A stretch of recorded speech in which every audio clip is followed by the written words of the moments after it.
Assalamualaikum warahmatullahi wabarakatuh. Inilah pesan Syekh Siti Jenar sebelum wafat.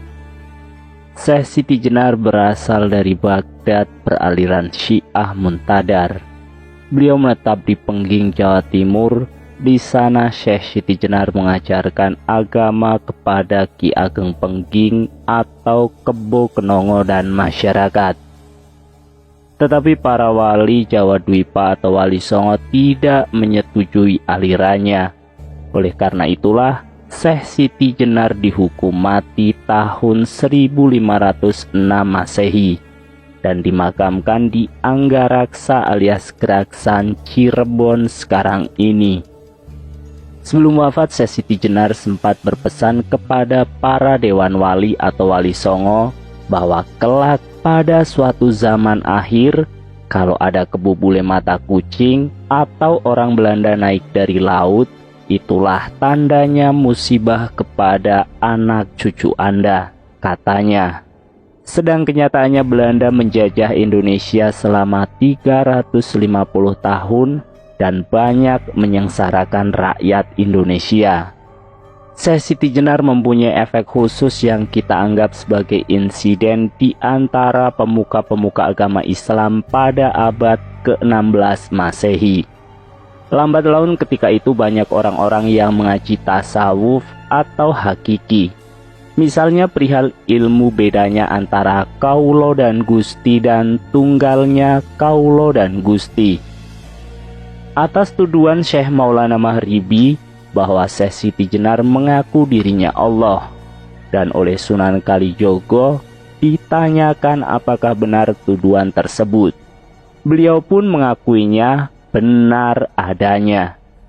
Maka Dewan Wali dalam sidangnya sepakat untuk menjatuhkan hukuman mati bagi si tertuduh, dan Syekh Siti Jenar menerima putusan tersebut agar segera dilaksanakan. Dan yang harus melaksanakan keputusan tersebut yaitu Sunan Kudus dengan keris Ki Kantanaga yang diberikan oleh Sunan Gunung Jati. Sebelum eksekusi berlangsung, terjadilah kejadian yang sangat mencengangkan masyarakat karena memang disaksikan secara terbuka di halaman Masjid Agung Cirebon. Dan dialog tersebut diantaranya sebagai berikut. Menempelnya keris Ki Kantanaga ke jasad Syekh Siti Jenar, terdengar suara yang sangat keras seperti beradunya kedua besi yang sangat besar. Lalu para wali saling tersenyum sambil berkata, "Masa ada Allah seperti besi?" Syekh Siti Jenar pun menjawab, "Coba tusuklah sekali lagi." Ketika tusukan kedua, Syekh Siti Jenar menghilang, tidak ada wujud jasadnya. Para wali berkata kembali, "Masa matinya Allah seperti syaitan?" Secepat kilat Syekh Siti Jenar menampakkan dirinya lagi sambil berkata, "Coba tusuk sekali lagi."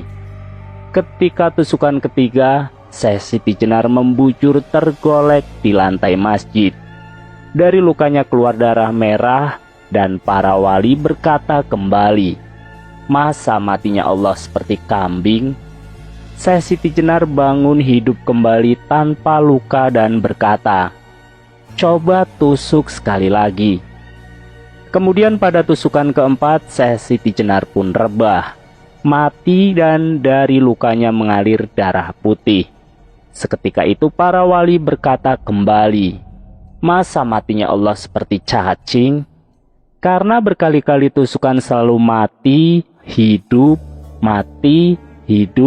maka Syekh Siti Jenar pun berkata, "Lalu harus bagaimana mati saya menurut keinginan Anda?" Dan dijawab oleh seluruh wali, "Biasa, seperti orang tidur, badannya lemas, begitulah mati bagi seorang insanul kamil." Sesudah itu ditusuklah jasadnya dan wafatlah Syekh Siti Jenar seperti umumnya manusia. Jasadnya mengecil sebesar kuncup bunga melati dan baunya semerbak mewangi bau harumnya melati. Syekh Siti Jenar wafat wajar dan tidak bunuh diri. Syekh Siti Jenar adalah salah satu wali Allah yang hebat ilmu kebatinannya di antara wali songo lain. Wafatnya karena perbedaan paham dengan para Islam Sunni para wali songo. Tetapi dia bukan beraliran Syiah. Karena aliran Syiah tetap ada sholat 5 waktu, tetapi berbeda hukum hadis saja dengan aliran Sunni. Dia diburu oleh wali songo karena tidak mau sholat 5 waktu, melainkan dia hanya mau beribadah dengan berzikir saja. Ini terjadi karena sewaktu ke Arab dengan Sunan Bonang, beliau telah diperingati jangan belajar ilmu yang dimiliki oleh seorang kakek yang berada di pojok Masjidil Haram yang sedang berzikir.